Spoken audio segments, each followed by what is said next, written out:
Bonjour à tous, nous sommes dans notre 20e causerie sur les bizarreries juives et talmudiques. Et comme son nom l'indique, on traite de questions assez originales et parfois même étranges et surprenantes. Ici, on va voir un sujet qui a fait couler pas mal d'encre dans les chaumières. On va essayer de l'analyser de diverses manières pour essayer de comprendre ce que ce texte nous permet de saisir. Donc, il y a un passage du Talmud qui va analyser un verset des psaumes dans le chapitre 32, verset 6. Et, pardon, excusez-moi. Je vais d'abord commencer par le début du verset. Il y a une raison pourquoi je procède comme ça. La suite du verset, je vais vous la rapporter plus tard, un peu plus tard dans notre causerie. Donc le verset, chapitre 32, verset 6 du livre des psaumes, il y a écrit: c'est sur cela que priera vers toi tout homme pieux à l'heure propice.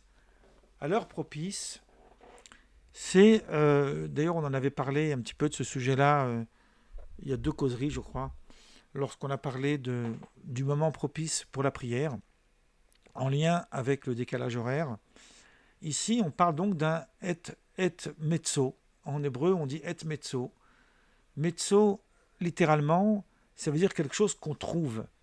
Dans le mot trouver, on a aussi la notion de faire sortir. Il y a le mot yotse. Quand on fait la prière juive sur le pain, on dit ha-motzi lechem, qui fait sortir le pain, mina haaretz, de la terre. Donc, yotse, c'est à la fois sortir et à la fois trouver. Hein, on pourrait dire, d'un point de vue métaphorique, que lorsqu'on trouve un objet, il se sépare du lot. Alors lui, il n'est pas forcément séparé du lot, mais c'est par le fait qu'on le trouve que voilà, il est sorti, on l'a trouvé. Donc c'est pour ça qu'il y a un lien entre le fait de trouver et le fait de sortir en hébreu. Alors, le Talmud va donner plusieurs interprétations de quelle situation parle-t-on lorsqu'on parle d'heure propice. Et une des explications que le Talmud nous donne, c'est nous dire que et mezzo, l'heure propice, s'applique à la mort. Alors, c'est assez intriguant. Comment la mort pourrait-elle être un moment propice? Alors, évidemment, on va essayer d'expliquer.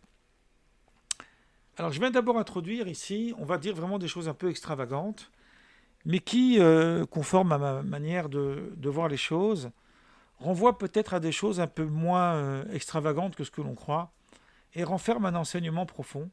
Et c'est ce que nous allons essayer de voir. Alors, on avait introduit les bizarreries juives et talmudiques en citant un fameux auteur, un rabbin qui s'appelle Bagad, qui a, qui a écrit un texte, un livre en plusieurs éditions. Il y a peut-être plus de 20 ou 30 éditions. Et à chaque fois, il ajoute des choses pour essayer de faire l'apologie, de trouver des choses dans le Talmud qui correspondraient à des découvertes, qu'elles soient scientifiques ou qu'elles soient historiques, qu'on a fait à travers le temps, et parfois même à des choses un peu mythologiques, plus qu'autre chose. Alors, effectivement, il y a dans le Talmud des éléments qui renvoient à des sources mythologiques, on en a abordé plusieurs fois, mais moi, ce qui m'intéresse, c'est de comprendre le texte à partir de sa cohérence interne. Mais pour pouvoir passer par ce biais-là, je vais d'abord vous apporter ce qui est dit d'un commentaire de Rachi assez étrange qui n'est pas tout à fait clair a priori.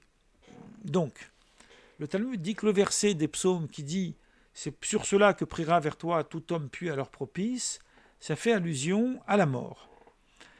Et le Talmud nous dit il y a 903 sortes de morts qui ont été créées dans le monde. Alors, si on devait énumérer les manières dont l'homme pourrait mourir, on en trouverait des milliers, des centaines de milliers. Il n'y a pas de limite à la manière dont... Mais le Talmud, même si on trouve beaucoup plus cette méthode-là dans des livres de Kabbale ou dans des livres de mystique juive, Dans le Talmud, on en trouve moins, on en trouve quand même parfois, va jouer de ce qu'on appelle la gematria. Vous savez, les mots avec des lettres, ils ont une valeur numérique, et c'est à partir de la valeur numérique qu'on va essayer de démontrer un enseignement. Et donc, d'où vient ce chiffre de 903? C'est un chiffre assez étrange. Alors, c'est basé sur un verset des psaumes, chapitre 68, verset 21, qui nous dit « Dieu est pour nous un Dieu sauveur, grâce à l'Éternel le Seigneur. » Et là, on utilise le terme de Totsaot, que moi j'ai traduit, je ne me suis pas fié aux traductions bibliques, par « on s'extirpe de la mort », c'est-à-dire on est sauvé de la mort. Mais il y a aussi la notion de s'extirper, donc la notion de sortir. J'insiste bien sur cette idée de sortir. Alors, on s'extirpe, c'est la traduction que j'ai trouvée la plus adaptée au mot Totsaot, qui Totsaot a la même racine que le mot mezzo, dont on a parlé tout à l'heure, quand on a dit le moment propice, c'est et mezzo, c'est un moment qui se trouve, comme un objet perdu qu'on retrouve. Donc voilà, on a trouvé l'objet, donc on s'est trouvé au bon moment. On a cette expression en français, il s'est trouvé au bon moment et au bon endroit, ou on peut dire l'inverse, il s'est trouvé au mauvais moment et au mauvais endroit. Et le mot trouvaille, donc on pourrait traduire trouvaille au pluriel ici, puisque totsa'a c'est quelque chose qu'on trouve au singulier. En réalité, un objet qu'on trouve, c'est une metsia, mais là, c'est plutôt une trouvaille. C'est très difficile de restituer ce texte en français. Hein. Donc, le mot totsaot en hébreu, il a... Alors, je ne vais pas vous faire le calcul maintenant, parce que c'est toujours quelque chose ici plutôt de métaphorique, qui n'est pas absolument pas littéral. Et la suite de ce texte va nous prouver que ça l'est encore moins. La plus pénible de toutes, on traduira par la diphtérie. Et là, on a la chance que Rachi, puisque comme vous savez que le commentaire de Rachi met souvent des termes en français dans ces grosses aiguilles, qu'on voudrait ôter d'une boule de laine. Qu'est-ce qui va se passer lorsque la boule de laine elle va se retirer de la touffe, l'épine elle va se retirer de la touffe, on va retirer de la laine avec elle. Ce que Rachi veut dire, c'est pas très clair, mais ce que Rachi veut dire en fait ici, c'est qu'on récupère à partir en fait lorsqu'on retire l'épine, on récupère de la laine avec. On pourrait imaginer que l'épine c'est une allusion à l'âme ici, et que la laine c'est le corps. Donc l'âme, lorsqu'elle sort du corps au moment de la mort, lorsque la mort est légère, elle va sortir seule, sans dommage. Lorsque la mort elle produit une grande souffrance, donc elle emporte de la matière avec elle. Elle emporte du corps, des éléments corporels avec elle. Donc Rachi traduit diphtérie par étranglement, on pourrait traduire par étouffement, hein, c'est pareil. Lorsqu'on étouffe, c'est comme si on bloquait l'âme. On va voir après cette notion d'âme, parce qu'ici c'est la respiration. Donc en bloquant la respiration, on empêche l'âme de sortir, ce qui produit une souffrance terrible. Et là, Rachi va apporter, alors le Talmud va apporter une autre explication. On dit que c'est une sorte de corde qui bouche l'entrée du vachette. Le vachette, c'est l'œsophage. Et on parlerait ici, selon le Talmud, de cordage de bateau qui empêcherait qui bloquerait en fait l'entrée de la gorge. Donc il faut comprendre ici ce lien entre la gorge et le bateau. Et voilà ce que Rachi commente. Rachi commente en disant « C'est comme si des cordages de bateau obstruaient l'entrée de la gorge. Dans certains endroits de l'océan, c'est écrit comme ça très clairement, j'essaie de vous le traduire le mieux possible, le fer est sujet à une répulsion magnétique. Alors il y a deux choses ici. Il y a le fait, parce que l'aimant, il a vous savez que l'aimant, il a deux phénomènes. Il a un phénomène où il attire l'objet vers lui, et il a un phénomène où au contraire il l'éloigne. Tout dépend de la manière dont l'aimant est situé. Donc il y aurait des rochers dans l'océan qui feraient que le fer provoquerait une répulsion magnétique.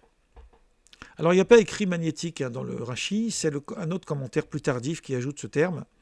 Mais en tous les cas, il est sujet ou à répulsion, ou au contraire, le fait d'attirer vers lui, c'est un peu la même chose. Donc Rashi il dit que pour éviter tout danger, on attachait les planches du bateau par des cordes enfoncées de force dans des trous de même diamètre. Autrement dit, on prenait, donc c'est un peu comparable à l'analogie précédente. Vous vous rappelez, j'ai mis une sorte d'épine qui rentre dans la touffe de laine. En sortant avec force, elle va enlever de la chair, elle va enlever de la laine. Pareil pour l'âme lorsqu'elle va sortir du corps. Donc ici, c'est pareil. On va fabriquer des planches pour fabriquer un bateau. Les planches, on va les faire tenir avec des cordes solides, avec des cordages. Et pour que ça puisse rentrer en pression, on va créer la corde exactement de même diamètre que la planche, et avec un pressoir, un outil d'une presse, on va dire, il est possible que Rashi parle d'une presse, d'après l'expression qu'il dit en hébreu. On va introduire la corde à l'intérieur, de telle sorte que si elle devait s'arracher, elle détruirait le bateau.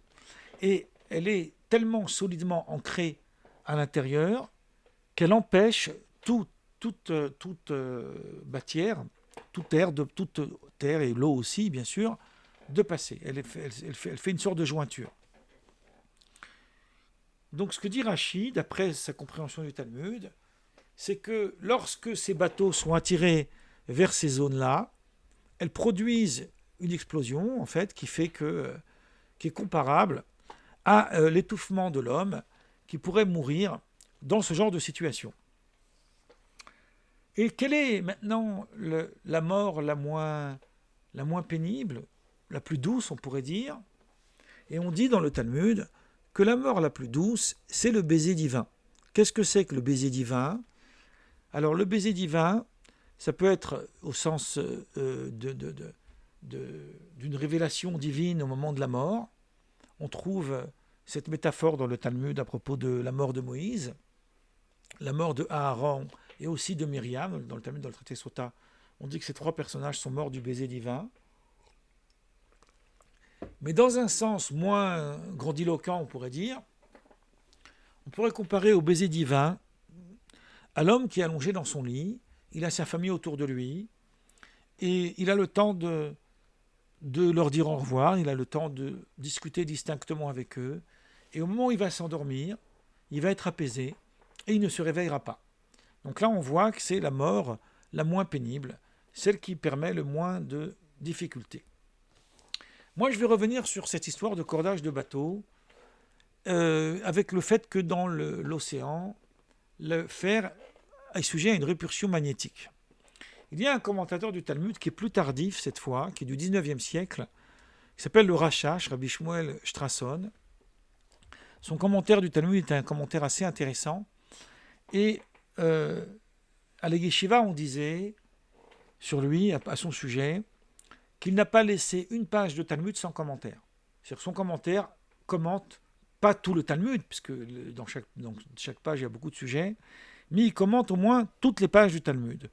Mais récemment, ça fait 15 ans, j'ai lu dans un livre qu'il paraît qu'il existerait 8 pages, mais pages c'est recto verso, donc ça fait 16 pages, dans le Talmud il y a des milliers de pages, où on ne trouve pas de commentaire du Rashash. Bref, cet auteur, il dit tout simplement, pour comprendre le Rashi, il dit « Cela vient du fait qu'il se trouve au fond des océans des rochers magnétiques qui attirent les métaux vers eux. » Alors là, je voudrais vous rapporter un truc assez étrange que j'ai trouvé dans la version française du traité Brachot, puisqu'on est dans le traité Brachot, de Steinsaltz. Je vais aller vite parce que j'ai des choses à ajouter. Alors peut-être que vous connaissez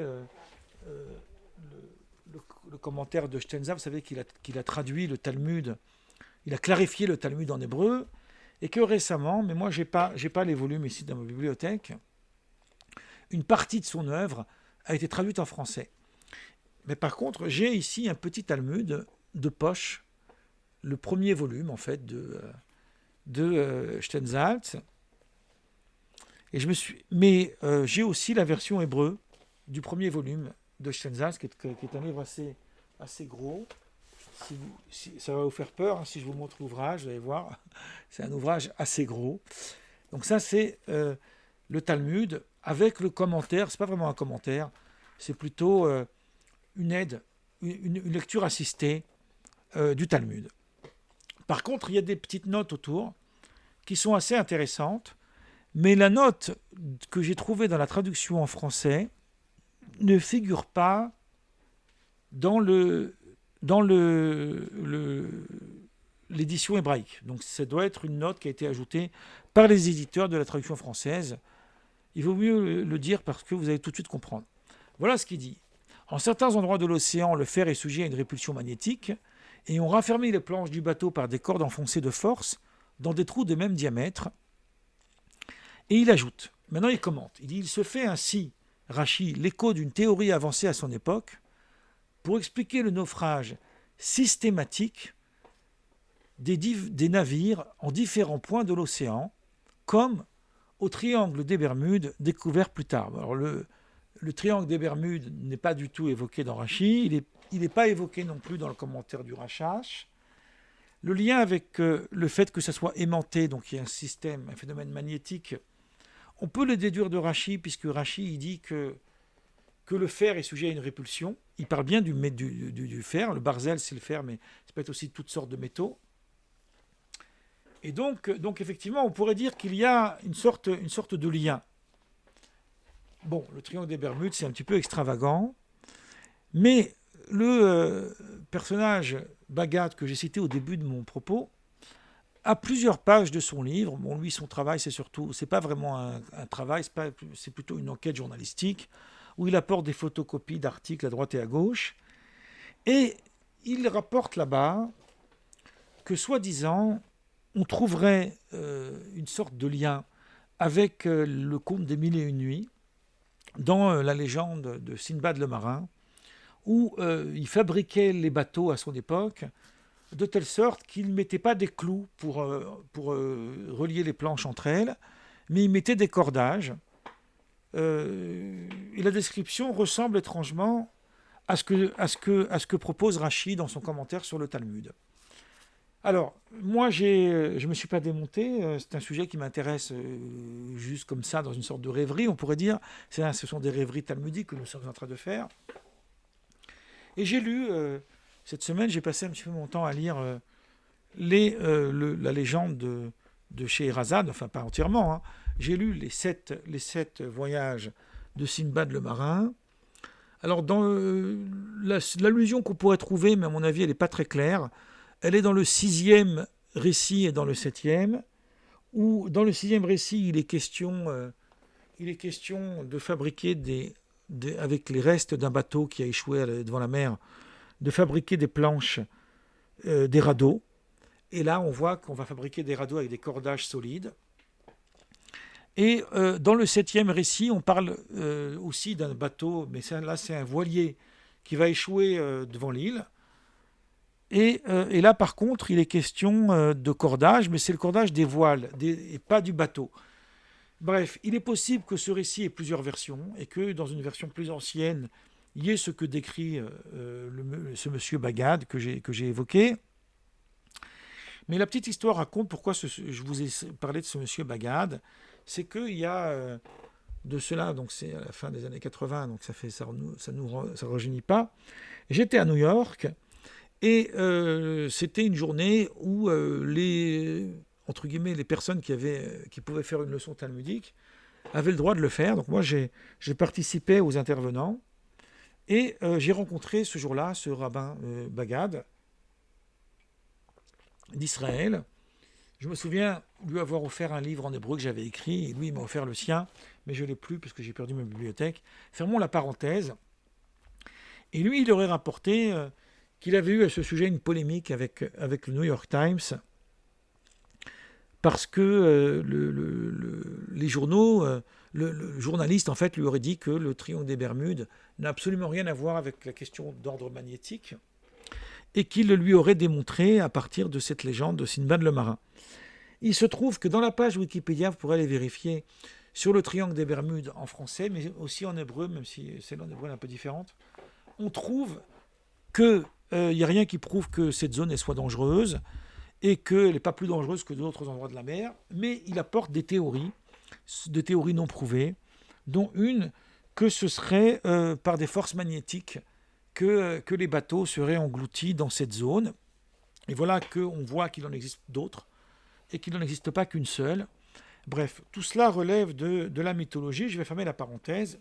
Je vais consacrer mes dernières minutes, parce qu'on est presque à la fin, pour essayer de comprendre pourquoi Rachi a-t-il eu envie de rentrer dans un exemple aussi extravagant.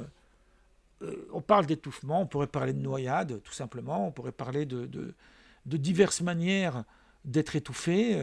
Voilà, on a parlé de la diphtérie, etc. Pourquoi Rachi il a besoin de rentrer dans cette catégorie-là? Et il me semble que Rachi, et c'est assez intriguant que les commentateurs ne le disent pas clairement, il se base pour expliquer pourquoi la mer, parce qu'on pourrait poser une autre question, pardon, je fais une causerie, mais je divague un peu. On pourrait se poser une autre question. Pourquoi parle-t-on de la mer plus que du feu? A priori, mourir dans les flammes, c'est beaucoup, beaucoup, beaucoup plus pénible, à mon avis. Peut-être que ça l'est moins au niveau du temps, parce qu'on meurt plus vite. Mais en tous les cas, ça serait beaucoup plus pénible que de mourir noyé dans l'océan. Enfin, j'en sais rien, mais à mon avis, si on me demandait de choisir, je choisirais l'océan plutôt que choisir de mourir dans le feu. Mais parce que, à mon avis, Rachi se base sur la suite du verset des psaumes et qui pose l'intrigue en réalité à ce lieu-là. C'est pour ça que c'est des bizarreries talmudiques, parce que c'est assez amusant. Je vais donc reprendre le verset des psaumes et je vais vous citer la fin du verset qui n'est pas dans le Talmud. Le verset des psaumes nous dit « C'est sur cela que priera vers toi tout homme pieux à l'heure propice, au moment voulu, donc les et metso. » De quoi priera-t-il? Il va prier pour être épargné de la mort. Alors, pour être épargné de la mort, selon la lecture qui indiquerait que l'heure propice, c'est l'heure de la mort. Mais c'est le verset qui le dit. Parce que le verset, il dit ensuite « Ne serait-ce que pour que la violence des grandes eaux ne vienne pas l'atteindre. » Donc on voit bien que le verset nous parle d'une mort par la noyade, par l'océan. Alors on peut se poser la question, mais alors pourquoi choisir parmi les multitudes de manières dont l'homme pourrait mourir noyé, pourquoi on choisit cet élément assez étrange des métaux qui sont attirés par l'océan et qui peuvent noyer des bateaux et évidemment faire périr les gens qui sont sur le bateau. On a le Titanic, hein, c'est un récit connu. Eh bien, il me semble, moi, que, en fait, la mer, elle a quelque chose d'ambigu. La mer, elle est là pour nous nourrir, donc quelque part, elle sauve, mais elle est aussi dangereuse, parce qu'elle peut produire la mort.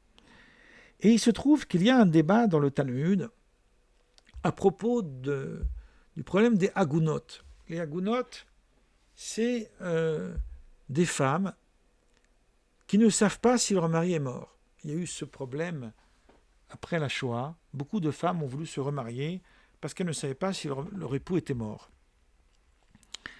Et le Talmud va analyser dans le traité Yebamot, en long et en large, cette question. Et autour de la page 121, il y a un débat alors il y a aussi un débat sur le feu, mais je n'aurai pas le temps de l'aborder maintenant. Il y a un débat sur celui qui est perdu dans la mer. Est-ce que le fait qu'il soit perdu dans la mer fait qu'on n'a pas besoin d'aller plus loin, on sait qu'il est sûrement mort, ou peut-être qu'il s'en est sorti. Et là, il y a une chose très paradoxale, c'est que le Talmud, il a une expression, il y a toujours des expressions amusantes dans le Talmud, Ma'im sheyesh lahem sof, il y a des eaux qu'on appelle des eaux qui ont une fin, et Ma'im she'en lahem sof, ce sont des eaux qui n'ont pas de fin. Ma'im sheyesh lahem sof, qu'est-ce que c'est une eau qui a une fin? C'est un étang, une rivière, où on voit les côtés. À vue d'œil, on peut voir, on peut voir ça sur un lac, alors qu'une mer qui n'a pas de fin, c'est lorsque visuellement on ne peut pas voir l'autre rive. Et le Talmud va dire que s'il a été noyé dans un étang, alors on peut être sûr qu'il est mort.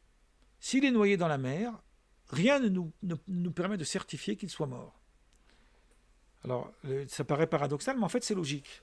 Si on est dans un étang, c'est-à-dire dans une eau finie, la personne qui se baigne, elle a la possibilité d'atteindre l'autre rive facilement. Donc si on ne l'a pas vue ressortir, c'est qu'elle est certainement morte. Alors que dans la mer, si on ne l'a pas vue ressortir, c'est parce qu'on n'a pas de capacité de voir. Mais il n'y a rien qui nous prouve qu'il a pu ne pas en sortir. Donc le Rashi, sans le citer, fait allusion à ce passage en disant « ça ne suffit pas de mourir de noyade ». En revanche, s'il a été attiré, alors on pourrait parler aussi d'une tornade, vous savez, dans l'eau, on a des fois des tornades, mais s'il a été attiré dans ces zones qui sont sujettes à répulsion du fer, ben là, on peut être sûr qu'il a dû mourir. Et lorsque le verset parle de quelque chose, de la violence des grandes eaux qui ne viennent l'atteindre, ça parle évidemment de quelque chose de beaucoup plus problématique. Alors maintenant, je vais conclure ce passage pour parler de l'étouffement. L'étouffement, c'est-à-dire le fait de cesser de respirer. La respiration, je vais finir là parce que ça fait déjà trop longtemps que j'ai déjà commencé, mais la respiration, qu'est-ce que c'est? C'est l'âme. Donc l'âme, ça a une dimension à la fois spirituelle, mais à la fois matérielle, puisqu'elle permet la vie. Et tous les adjectifs, les qualificatifs, qui définissent l'âme en hébreu, soit ruach, qu'on traduit par l'esprit, mais ruach c'est aussi le vent, que ce soit donc l'air, que ce soit nefesh. Nefesh, c'est aussi lié à la vie, c'est lié à la notion de respiration. Mais il y a neshama. Neshama, c'est l'action de respirer, l'action de l'âme. Donc tous ces termes renvoient à l'idée de respirer, à l'idée de respiration. Autrement dit, la respiration, c'est la vie. Et lorsqu'on parle de spiritualité en hébreu, qu'est-ce que c'est la spiritualité? C'est la ruchaniyut, c'est-à-dire c'est l'idée du souffle. Le souffle, c'est le spirituel. Donc autrement dit, c'est le passage du matériel au spirituel. Donc ce que veut nous ramener ce passage du Talmud, c'est l'idée que tant qu'il y a de la respiration, c'est pas tant qu'il y a de la vie, il y a de l'espoir, mais tant qu'il y a de la respiration, donc il y a de la vie, il y a de l'espoir. Voilà, moi je vais m'arrêter là pour aujourd'hui. Je crois que j'ai dépassé mon temps habituel.